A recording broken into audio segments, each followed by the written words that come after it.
नमस्कार दोस्तों, today voice में आप सभी का स्वागत है। जो हमारा इंटरनेशनल लेवल पे घटना चल रहा है हमास इजराइल युद्ध, इसका आज कंक्लूजन निकालेंगे। देखेंगे अमेरिका की भूमिका, भारत की भूमिका, रसिया और चाइना की भूमिका, क्योंकि इंटरनेशनल क्या है, प्लेयर है, अंतर्राष्ट्रीय स्तर के खिलाड़ी हैं जो महत्वपूर्ण भूमिका निभाते हैं अंतर्राष्ट्रीय घटनाओं पे। इनका एक इंटरनेशनल दबाव है, तो इसी बात कर लेते हैं। सबसे पहले देखिए अमेरिका इजराइल। आज हम टॉपिक जो देख रहे हैं तो इसमें देखना अमेरिका, भारत, रूस, चीन, इनकी भूमिका क्या है इजराइल के संबंध में, और इजराइल प्लस हमास के संबंध में क्या है। मतलब फिलिस्तीन हमास शब्द का इस्तेमाल जब हो रहा है फिलिस्तीन, तो फिलिस्टाइन इजराइल रिलेशन के बीच में इन सारे का क्या दृष्टिकोण है, ये क्या सोचते हैं ये। पहले तो अमेरिका, जो यूएस है, यूनाइटेड स्टेट अमेरिका। तो यूएस और इजराइल का रिलेशन, जो यूएस इजराइल का रिलेशन है, ये सेकेंड वर्ल्ड वार के बाद से धीरे धीरे मजबूत होते गया। जो यूएस है 1960 के बाद से ही इजरायली सेटलमेंट कराने में, अर्थात इजराइल की बस्ती बसाने में, जो इजराइल वाला करंट जगह है, बहुत महत्वपूर्ण भूमिका निभाया। लगातार फंड दिया, पैसे दिए, टेक्नोलॉजी दिया और सेना रूप से मजबूत किया। तो इसकी सेना को मजबूत करने का काम, फंडिंग करने का काम सारा अमेरिका ने धीरे धीरे किया और इजराइल को बसाया। वहीं इजरायली यहूदी जो है अमेरिका में सेटलमेंट हुए। बहुत सारे जो इजरायली यहूदी हैं, उनको समझिएगा, इजरायली यहूदी, ये जो इजरायली यहूदी हैं यूएस में रहते हैं, ये अमेरिका में सबसे बड़े जो है पावरफुल कम्युनिटी है, समुदाय। अर्थात धर्म में ईसाई धर्म को अगर हटा दिया जाए अमेरिका से, उसके बाद यहूदी धर्म के लोग सबसे अधिक मजबूत, पैसे से धनवान है, बड़े बड़े पद पे हैं। जैसे इनका मीडिया पे दबदबा है, ट्रेड पे दबदबा है, टेक्नोलॉजी साइंस, टेक्नोलॉजी हो प्लस साइंस हो। इसके साथ साथ में क्या है, ये जितने भी आपके सेना में बड़े ऑफिस, मतलब सैन्य ऑफिसर हो या सिविल ऑफिसर हो, ये सारे बड़े बड़े पद जो हैं इजरायली यहूदी के पास है। ये सब मिल के एक क्या करते हैं, लॉबी बना लेते हैं, इसे बोलते हैं लॉबी, अंतर्राष्ट्रीय स्तर पे। लॉबी एक शब्द है जो राजनीतिक विज्ञान में आप पढ़ेंगे। लॉबी क्या होता है, किसी विशेष हित के लिए काम करना। तो ये जो इजरायली यहूदी है, इनका एक लॉबी है जो यूएस में काम करता है और यूएस सरकार प्रशासन पे हमेशा दबाव बनाया रहता है। जो यूएस एडमिनिस्ट्रेशन है उस पर हमेशा प्रेशर बनाए रखता है कि इसराइल के हित में काम करे, कभी भी इसराइल विरोध में ना जाए। ये सुनिश्चित करने का काम इजरायली यहूदी करता है। तो आप जितने भी टेक्नोलॉजी के, डिफेंस के, ये बड़े बड़े देखेंगे मीडिया ग्रुप, ये सारा यहूदियों के पास ही है वहाँ पे। ये वर्ल्ड के सबसे सक्सेस बिजनेसमैन है यहूदी।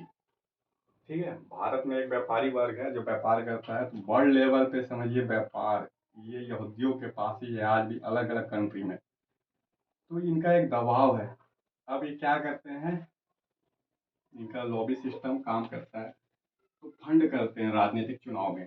एक तो एक वोट बैंक है अमेरिका में, सबसे बड़े वोट बैंक है धर्म के नाम पे, जैसे ये वोट बैंक है। ये कौन वोट बैंक है, यहूदी लोग। पुनः ये चुनाव में क्या करते हैं, राजनीतिक फंडिंग करते हैं।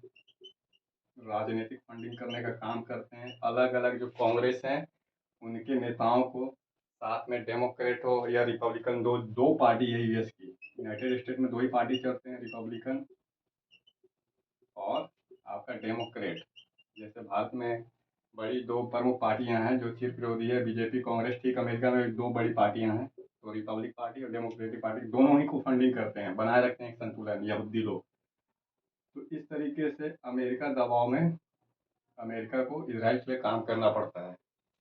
पुनः अमेरिका क्या क्या 1960 के बाद से सेटलमेंट कराते गया। अमेरिका का स्पष्ट दृष्टिकोण है कि दो राष्ट्र हो, दो राष्ट्र हों, एक फिलीपींस बने, फिलिस्तीनी प्लस एक इसराइल, दो अलग अलग राष्ट्र हो, संप्रभु रहे, स्वतंत्र रहे, संघर्ष ना हो। इन दोनों से मजबूत बैलेंस हमेशा क्या है, यूएस का रहे। अगर फिलिस्तीन राष्ट्र समर्थन करता है तो अरब वर्ल्ड अमेरिका के फेवर में आते हैं। पूरा जो अरब है यूनाइटेड स्टेट का समर्थन करते हैं। अगर ओनली ओनली इजराइल का समर्थन करता है तो पूरा अरब वर्ल्ड क्या है, यूएस के खिलाफ हो जाते हैं। तो अमेरिका की पॉलिसी है दो राष्ट्र है, ताकि अरब वर्ल्ड और इजराइल दोनों के साथ अमेरिका का एक मजबूत रिलेशन रहे। अब देखिए दोनों देश जो यूएस है इजराइल है, इसके बीच में $50 बिलियन का ट्रेड है। $15 बिलियन हर साल का ट्रेड होता है। छोटी सी कंट्री है इजराइल, 1 करोड़ की से भी कम आबादी, फिर भी $50 बिलियन का क्या है तो ट्रेड चल रहे हैं। पुनः इसके साथ साथ हर साल $4 बिलियन जो है यूनाइटेड स्टेट इजराइल को देता है सैन्य मदद के रूप में, बोलेंगे सैनिक मदद। हर साल 4 बिलियन दे रहा है। काफ़ी सारे जो यूनाइटेड स्टेट के फोर्स हैं वो बेस भी है इजराइल में। तो इन दोनों के बीच लगातार ट्रेड चल रहा है। और ट्रेड प्रमुख रूप से क्या है, बोलेंगे ट्रेड प्रमुख रूप से टेक्नोलॉजी, टेक्निक प्लस जो डिफेंस वाला है, इनका चलता प्रमुख रूप से ट्रेड चल रहा है। तो यूएस क्या कर रहा है, इजराइल का फेवर कर रहा है। और फेवर देखिए कहाँ कर रहा है, इंटरनेशनल लेवल पे सबसे प्रमुख मंच क्या है, सुरक्षा के लिए, शांति के लिए, किसी भी राष्ट्र पे प्रतिबंध लगाना हो, किसी भी राष्ट्र पे सेना भेजना हो, कार्रवाई करना हो, उसके लिए क्या है, यूनाइटेड नेशन सिक्योरिटी काउंसिल।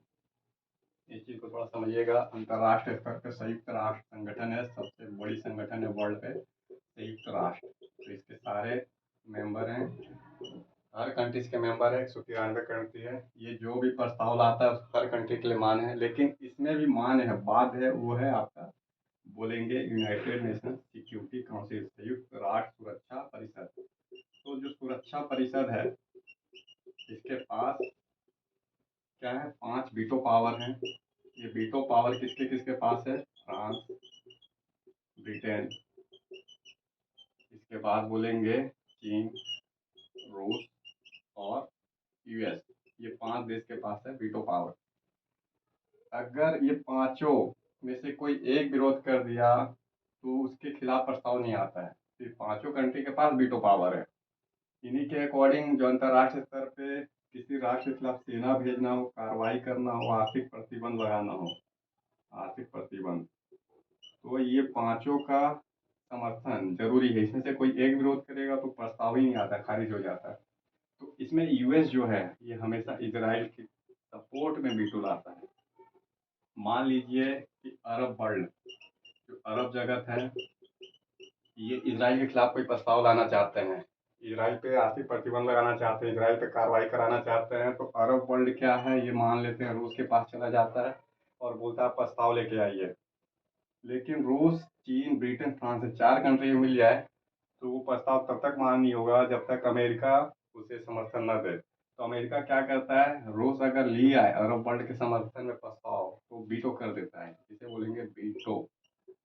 तो इसराइल के समर्थन में वीटो करता है। अभी तक 42 बार इसराइल का समर्थन किया यूनाइटेड नेशन सिक्योरिटी काउंसिल में, किसने, यूएस ने 42 बार। इस तरीके से इसराइल के खिलाफ कोई भी प्रस्ताव नहीं आता है। भले वो गाजा पे कब्जा कर ले या वेस्ट बैंक पे कब्जा कर ले, फिलीपींस पे कब्जा कर ले, लेकिन जब तक ये वीटो इसके पास रहेगा इसराइल के फेवर में, तब तक इसराइल का कोई भी वर्ल्ड में कंट्री कुछ नहीं कर सकती है। तो ये है वीटो, तो इससे मदद मिल जाता है। तो कारण मैंने आपको बताया, लो भी काम करता है इंटरनेशनल लेवल पे यहूदियों का। वर्ल्ड के हर हिस्से में यहूदी व्यापारी ट्रेड सक्सेस है। भारत में भी यहूदी लोग रहते हैं, गुजरात, मुंबई इलाके में। पुनः यहाँ पे बात कर लेते हैं हम आपका चीन।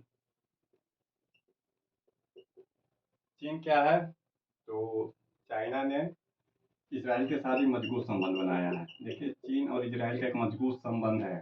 चीन भी इसराइल का कभी विरोध नहीं करता, ना ही इसराइल कभी चाइना का विरोध करता है। और संबंध में अप एंड डाउन होते रहते हैं, लेकिन वो नॉर्मल अप एंड डाउन है। लेकिन ये दोनों एक पार्टनर है। जो चाइना है इसराइल में एक बहुत बड़ा इन्वेस्टर है। पुनः इसराइली जो टेक्नोलॉजी फर्म है डिफेंस की, ये भी चाइना में भारी इन्वेस्टमेंट की है। जो चीन है, चीन को जरूरत है अपनी सेना का आधुनिकीकरण करने का, सेना का आधुनिकीकरण, क्योंकि चाइना, यूएस और इस साइड से इंडिया, चाइना को खतरा लगता है यूएस और इंडिया से। तो क्या है, वो अपनी सेना का आधुनिकीकरण कर रहा है, नए नए इसको डिफेंस के उपकरण चाहिए, जैसे फाइटर जेट चाहिए, ड्रोन चाहिए, मिसाइल चाहिए इसको। फिर पनडुब्बी चाहिए, अन्य जहाज चाहिए होंगे, तो चाइना सेना को लगातार आधुनिकीकरण कर रहा है। ये आधुनिकीकरण के लिए इसको उपकरण कहाँ से मिलेंगे? तो उपकरण के लिए एक बार देख लेते हैं, इसराइल किस लिए फेमस है वर्ल्ड में। इसराइल, देखिए इसराइल फेमस है वर्ल्ड में, ये अपने रक्षा उपकरण के लिए। रक्षा उपकरण, जितने भी वर्ल्ड लेवल के टॉप मिसाइल हैं, तो मिसाइल बोलेंगे। मिसाइल में लॉन्ग रेंज, शॉर्ट रेंज मतलब छोटी दूरी की, बड़ी दूरी की, मध्यम दूरी की मिसाइल से मार करने वाली हो, लेज़र गाइडेड मिसाइल हो, लेज़र से चलने वाली मिसाइल हो, एंटी शिप मिसाइल हो, ठीक है, या फिर ब्लास्टिक मिसाइल हो, इंटरकंटिनेंटल ब्लास्टिक मिसाइल हो, इस सारे में इसराइल दक्ष है, टॉप नंबर का प्रोड्यूसर है और एक्सपोर्टर भी है। पुनः यह डिफेंस सिस्टम है इसराइल के पास। एयर डिफेंस सिस्टम है जिसमें एक मिसाइल जब दूसरी मिसाइल पे गिरती है तो जो एयर डिफेंस सिस्टम है उस मिसाइल को ध्वस्त कर देता है हवा में, इसे बोलते हैं एयर डिफेंस सिस्टम। तो इसराइल इसमें भी दक्ष है। फिर देखेंगे टैंक हो, लेजर से चलने वाले हो, रडार हो, रोबोट हो, सारे में आपका इसराइल दक्ष है। रोबोट बनाने में भी आज जो करंट में युद्ध होंगे वो रोबोट बेस्ड होंगे, इंसान से कम, और मशीन ज़्यादा लड़ाई करेगी, तो इसमें भी इसराइली फर्म टॉप नंबर पे आ चुकी है। इस सब से, इन सब का क्या करता है, इसराइल एक्सपोर्ट करता है और बहुत अधिक इनकम कमाता है ये। तो इसराइल लगातार चीन को सप्लाई कर रहा है, उसकी सेना का आधुनिकीकरण में मदद कर रहा है। यही रिजल्ट है कि चाइना क्या है, कभी भी इसराइल के खिलाफ नहीं जाता है, न ही विरोध करता है। तो चाइना, इसराइल और अरब राष्ट्र के बीच में, अरब, इधर से ईरान और इसराइल, इन सब के साथ एक मधुर संबंध बनाता है। दो राष्ट्र सिद्धांत का भी समर्थन करता है कि दो ही राष्ट्र रहे, फिलिस्तीन भी रहे और इसराइल भी रहे, दोनों साथ साथ में कोएग्जिस्टेंस में है। और चाइना क्या चाहता है कि पश्चिम एशिया जो है, पश्चिम एशिया में जो यूएस का दबदबा है, अमेरिका का, इस यूएस के दबदबे को समाप्त किया जाए। इससे समाप्त करने के लिए क्या है, इन सभी राष्ट्रों के साथ एक बहुत मजबूत संबंध हो। अब यहाँ पे इसराइल भी इसका मदद करता है चाइना का। अच्छा, इसमें मैंने एक चीज़ और नहीं बताया आपको, जो इसराइल सेकेंड नंबर पे फेमस है वर्ल्ड पे, उसको बोलेंगे स्टार्टअप के लिए।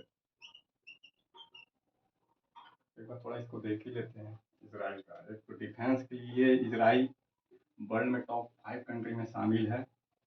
इसके बाद ये किस में शामिल है, तो बोलेंगे स्टार्टअप के लिए। जो भी स्टार्टअप हो, ठीक है, कुछ फॉर्म मिलके, कुछ लोग मिलके आपस में क्या है, कंपनी स्थापित कर लेते हैं, उसे चलाते हैं, उसे बोलते हैं स्टार्टअप। कुछ नया स्टार्ट किए तो स्टार्टअप कंपनी है।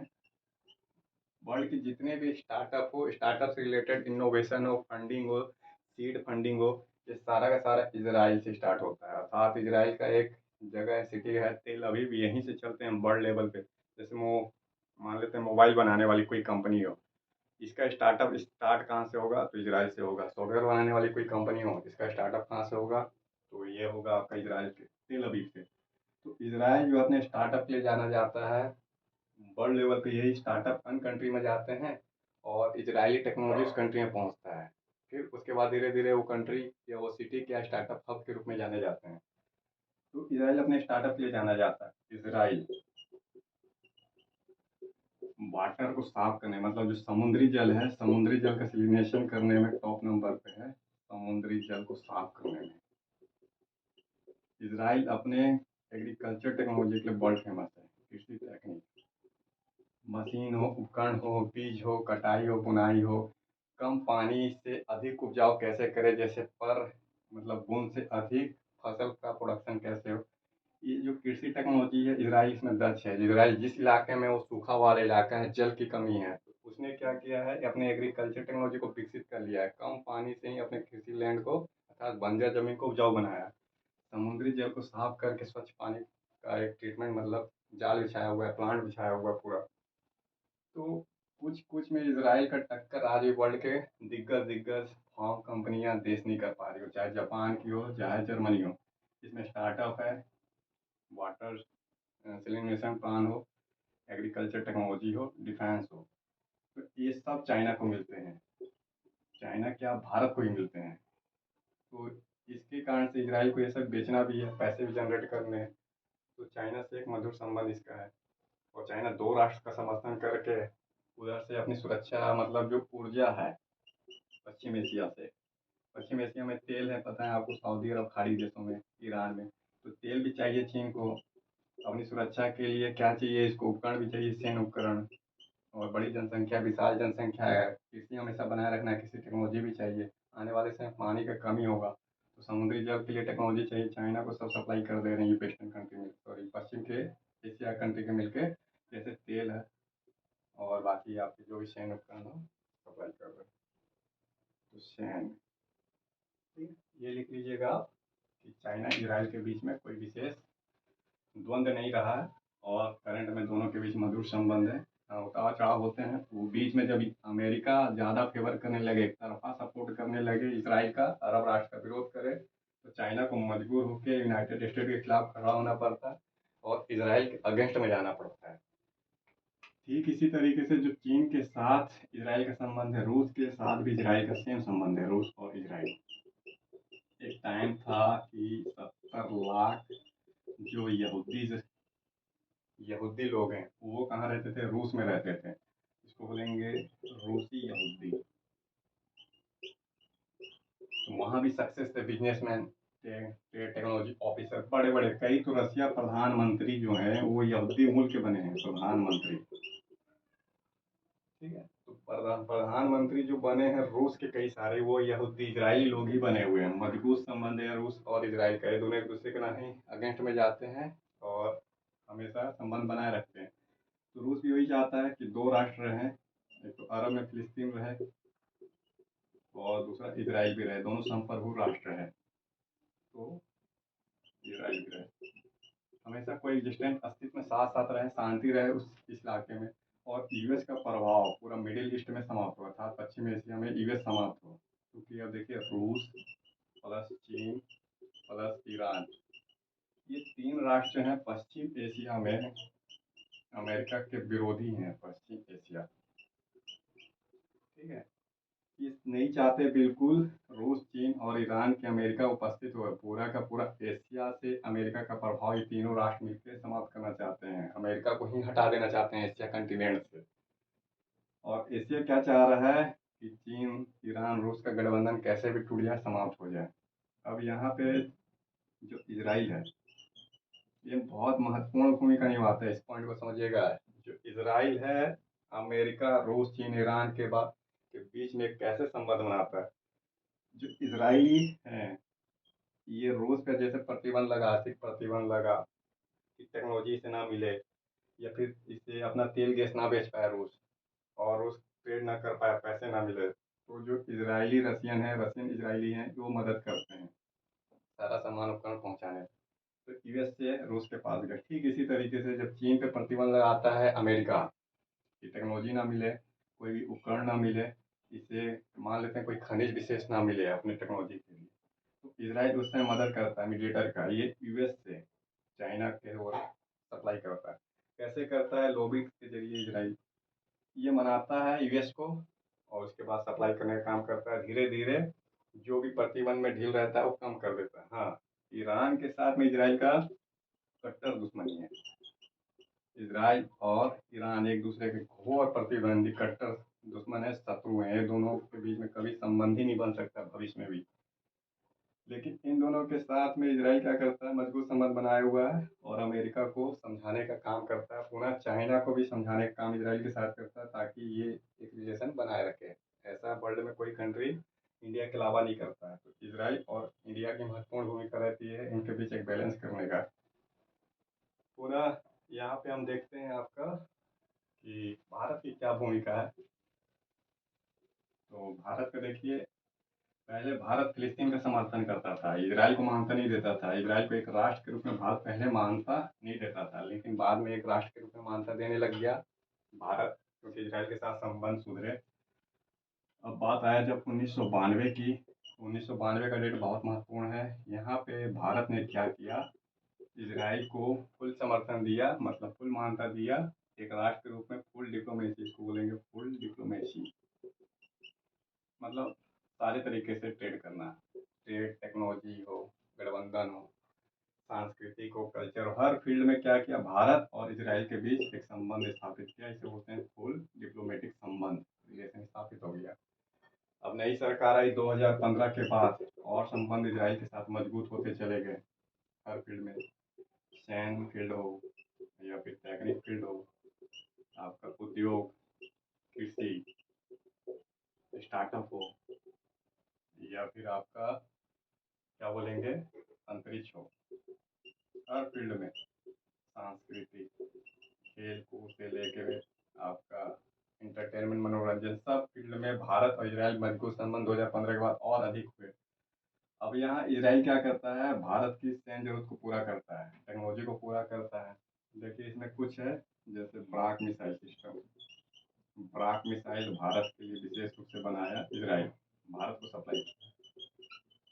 पूरा harpoon missile system, harpoon missile दिया भारत को।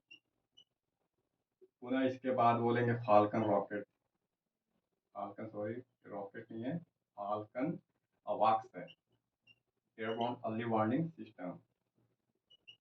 तो हवाई जहाज के जरिए निगरानी करना, जो हवाई जहाज है उसमें क्या है, रडार लगे रहते हैं जिसके जरिए निगरानी हो जाती है नीचे समुद्र में कि कोई पनडुब्बी है कि नहीं है, कोई जहाज है कि नहीं, अन्य गतिविधि हो रही है कि नहीं, इसे बोलते हैं अवाक्स। और बहुत सारे ड्रोन सप्लाई कर रहा है इजराइल।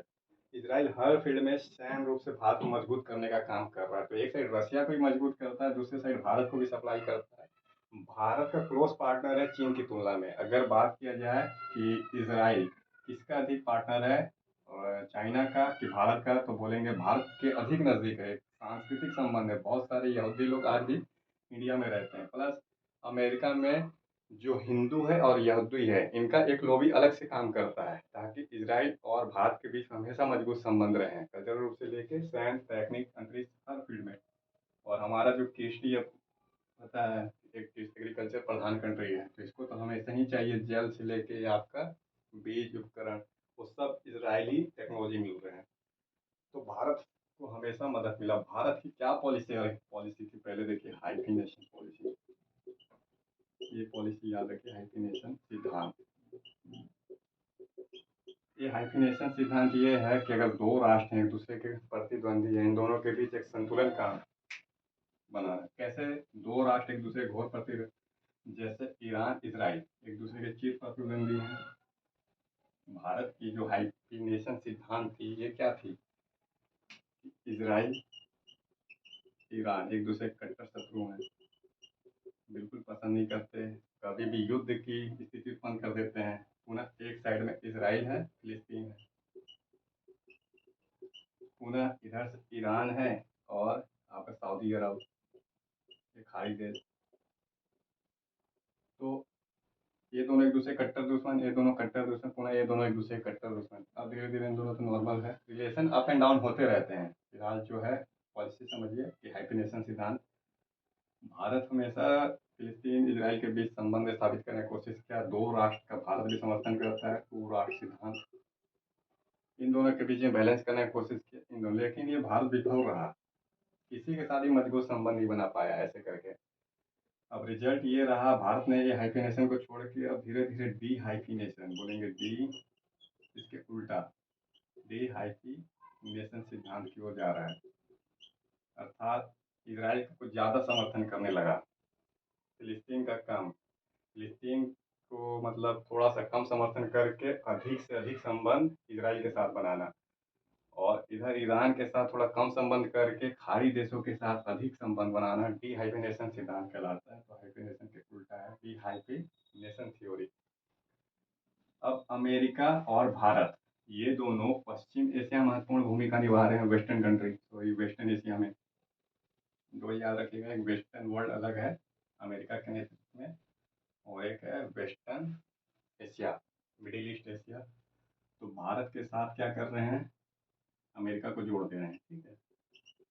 अब ये दोनों मिलके चाह रहे हैं कि पश्चिम एशिया से क्या हो जाए, चाइना का प्रभाव समाप्त हो जाए, चीन का प्रभाव समाप्त हो जाए, क्योंकि चीन भारत के लिए हमेशा खतरा उत्पन्न करता है। तो चाइना का प्रभाव ना रहे मिडिल ईस्ट में, एशिया में। तो इसके लिए इन्होंने क्या किया, I2U2 पहल प्रारंभ किया 2021 में। समझिएगा दो बार आई है यहाँ पे, दो बार आई का मतलब है इजराइल और इंडिया दो आई हो गया, आई इजराइल इंडिया, दो बार यू कर लीजिए। एक है यूएस यूनाइटेड स्टेट, एक है यूएई यूनाइटेड स्टेट यूनाइटेड अमीरात, सऊदी संयुक्त अरब अमीरात बोलते हैं, संयुक्त अरब अमीरात और अमेरिका। तो ITU2 स्टार्ट किया गया है, एक मंच है कि चारों कंट्री एक जगह आ जाए 2021 में। तकनीक क्षेत्र के लिए एक दूसरे का मदद कर दें, जो भी टेक्नोलॉजी है एक दूसरे को दें, सुरक्षा क्षेत्र में एक दूसरे की मदद कर दें, आर्थिक क्षेत्र में एक दूसरे की मदद करें, ऐसे करें। जैसे यूएई मान लीजिए, यूएई क्या है, ये शुष्क वाले इलाके में एग्रीकल्चर नहीं होते हैं लेकिन पेड़ होते हैं, तेल है इसके पास, तो भारत इसको क्यों ना अपना सप्लाई कर दे एग्रीकल्चर प्रोडक्ट, जैसे गेहूँ चावल सप्लाई करें। गेहूँ चावल, ये भारत में गेहूँ चावल के क्षेत्र में, कृषि के क्षेत्र में मॉडर्नाइजेशन करें, पैसा कमी है भारत के पास, तो यूएई के पास बहुत पैसा है, ये दे दे, तो आर्थिक फील्ड में एक दूसरे की मदद करें। ऐसे करके ये चार कंट्री कोशिश कर रहे हैं चाइना रशिया का प्रभाव धीरे धीरे समाप्त हो। और ये पहले अमेरिका का, अमेरिका ने भारत को भी जोड़ लिया, और हर जगह अमेरिका भारत को जोड़ते चले जा रहा है, क्योंकि भारत ये सुपर पावर है आने वाले समय में, इसकी कोई भी अवहेलना नहीं कर सकता। बिना भारत के अंतर्राष्ट्रीय स्तर पे कोई भी संधि समझौता प्रभावी नहीं हो सकते, ना ही लड़ाई झगड़ा जो भी है कोई विजय हो सकता है भारत के समर्थन के बिना। तो ये है। पुनः अमेरिका ने एक और पहल किया मिडिल ईस्ट के लिए, उसको याद रखिएगा, अब्राहम एकॉर्ड, अब्राहम संधि। इसमें क्या था, इसराइल को 2020 में आया अब्राहम संधि, इसराइल जो है अरब वर्ल्ड के साथ मजबूत संबंध बनाए, अरब वर्ल्ड। तो इसराइल अरब वर्ल्ड को एक साथ लाने के लिए अब्राहम संधि अमेरिका ने पहल किया। इसमें भी भारत नहीं है, खाली इसराइल और अरब राष्ट्र है, जैसे खाड़ी देश हैं, ईरान उरान हो, ईरान को भी काट दीजिए, और मिस्र हो, मोरक्को, ऐसा। इसराइल धीरे धीरे यूएई के साथ, सऊदी अरब के साथ, बहरीन, कुवैत, इन सारे कंट्री के साथ एक मजबूत संबंध बना रहा था। लेकिन अचानक से क्या हुआ, ये आपका इसी साल में हमास और इसराइल युद्ध हो गया फिर से। अब्राहम एकॉर्ड पे एक बार प्रभाव पड़ा, ये संधि इतना लग रहा है मान नहीं हो पाएगा, और प्रभावी नहीं था, क्योंकि अब्राहम संधि भी इसराइल अरब राष्ट्र के बीच एक मजबूत संबंध स्थापित नहीं कर पाया, फिर से खटास आ गई ये हमास को लेके। तो ये आपका पूरा ओवरऑल सिनेरियो है कि भारत की भी जरूरत है। भारत की जरूरत तो हमेशा सेना की है कि सेना का मजबूतीकरण करें, आधुनिकीकरण करें। फिर ऊर्जा सुरक्षा भी हो, लगातार मिडिल ईस्ट से, ईरान से, सऊदी अरब, यूएई से, खाड़ी देशों से तेल भारत को मिलते रहे, ठीक है, इराक उराक भी शामिल है। तो सेना की जरूरत पूरा कौन करे, टेक्नोलॉजी की, स्टार्टअप के लिए, सब के लिए, ये सब इसराइल मदद कर दें कि स्टार्टअप यहाँ पे आ जाए या टेक्नोलॉजी दे दे, और विभिन्न सेना उपकरण इसराइल दे दे। ऊर्जा कौन दे दे, तेल गैस इराक, सऊदी अरब, यूएई, बहरीन, मनामा, कुवैत, ये सब सप्लाई कर दें। तो भारत की ऊर्जा सुरक्षा भी, सेना भी है, साथ साथ बहुत सारे भारतीय जो रह रहे हैं वो पश्चिम एशिया में रह रही है, यहाँ पे दुबई उबई में रहते हैं, ठीक है, ओमान में रह रहे हैं, इराक बगदाद जैसे जगह पे रह रहे हैं। अब उन लोगों की सुरक्षा की जरूरत है कि उन लोगों को कैसे सुरक्षित रखा जाए, तो इसके लिए भी जरूरत है। तो मधुर संबंध तो दोनों जगह भारत को बनाना होगा, एक अरब राष्ट्रों के साथ भी, इसराइल के साथ भी, और भारत की छवि भी है शांतिप्रिय देशों के रूप में। अब यहाँ देखिए इसराइल हमारा कैसे मदद किया है, काफ़ी जो टफ जटिल समय था भारत के लिए, जब भारत के पास पैसे टेक्नोलॉजी की सब कमी पड़ रही थी, और यूएस तक जो अमेरिका है, पश्चिम के राष्ट्र भारत के खिलाफ हो गए थे। जो इसराइल है, इसराइल ने हमेशा भारत पाकिस्तान युद्ध में, भारत पाकिस्तान युद्ध, तो भारत पाकिस्तान युद्ध में हमेशा भारत का समर्थन किया। इसका मतलब था इस पाकिस्तान का कट्टर शत्रु हो गया इसराइल। भारत का हमेशा भारत पाकिस्तान युद्ध में मदद किया, सेना का आधुनिकीकरण किया, मिसाइल की सप्लाई की, उपकरण दिए, गोला बारूद बारूद सब सप्लाई किया इमरजेंसी में इसराइल भारत को। और इसराइल पे कोई प्रतिबंध नहीं लगा सकता, आपको पता है, क्योंकि यूएस जो है यहूदी के लिए फेमस ही है, मतलब दबदबा है पूरा। इसी तरीके से रसिया में भी दबदबा है यहूदियों का। तो जो भी पश्चिम वर्ल्ड है उस पर दबदबा है इसराइल का। तो फिर भारत लगातार सप्लाई होते गया, अमेरिका को पीछे हटना पड़ा हर बार। पाकिस्तान के साथ जब भी भारत का युद्ध हुआ तो यूएस कुछ नहीं कर पाया, इसमें इसकी भी बहुत बड़ी भूमिका रही है इसराइल की। अब इसका गुप्तचर, गुप्तचर मोसाद का नाम सुने होंगे, जैसे हमारे यहाँ आईबी है, रॉ है, ठीक है, इसी तरीके से इसराइल में गुप्तचर, जो इंटेलिजेंस एजेंसी है उसका नाम है मोसाद। वर्ल्ड की सबसे खतरनाक इंटेलिजेंस एजेंसी मानी जाती है कि हर किसी के बारे में इसके पास सूचना होता है। तो ये जो सूचना है, युद्ध के समय भारत मान लेते हैं जैसे जीपीएस पे प्रतिबंध लगा दिया अमेरिका ने, तो उस समय जो भी इंटेलिजेंस था, सूचना भारत को कैसे मिलता, हमेशा इजराइल ने भारत में मदद किया, सूचना दिया, बताया लोकेशन पाकिस्तान के फलना इस ठिकाने पे आप अटैक कर सकते हैं, इतने इतने सैनिक। और आज भी बहुत सारा सूचना है, जैसे आतंकवाद से रिलेटेड, आतंकवाद हो, आतंकी संगठन हो, इन सब के बारे में इंटेलिजेंस गैदरिंग करने का काम इजराइल करता है और भारत को सप्लाई कर देता है। तो भारत इजराइल तो एक है ही है मजबूत फ्रेंड, लेकिन सवाल ये भी है कि इराक, ईरान और यमन, ओमान खाड़ी देश हैं, इनके साथ ही मजबूत संबंध रहे। ऐसा ना हो कि भारत किसी गुट में शामिल हो जाए तो पूर्ण 100% इजराइल का समर्थन करने, या तो 100% फिलिस्तीन का समर्थन करे। ऐसे में वो मतलब क्या हो जाएगा, शत्रु बन जाएगा। ये ओवरऑल अमेरिका, भारत, रूस, चीन का इजराइल के साथ संबंध है। तो वो कोशिश यही करनी चाहिए इंटरनेशनल लेवल पे कि दो राष्ट्र सिद्धांत को मान्यता दे दिया जाए, और जो सेटलमेंट से रिलेटेड है कि इजराइल सेटलमेंट कर रहा है उसको उस पर रोकना भी चाहिए। और इस समय करंट में तो हमास जो है आतंकवादी संगठन है, इसकी भी कुछ मानता है, जो भी मांग है, डिमांड है, इस पर भी विचार करना चाहिए। ठीक है, नेक्स्ट क्लास में नए टॉपिक के साथ मिलेंगे। ये आपका खत्म हुआ हमास इजराइल।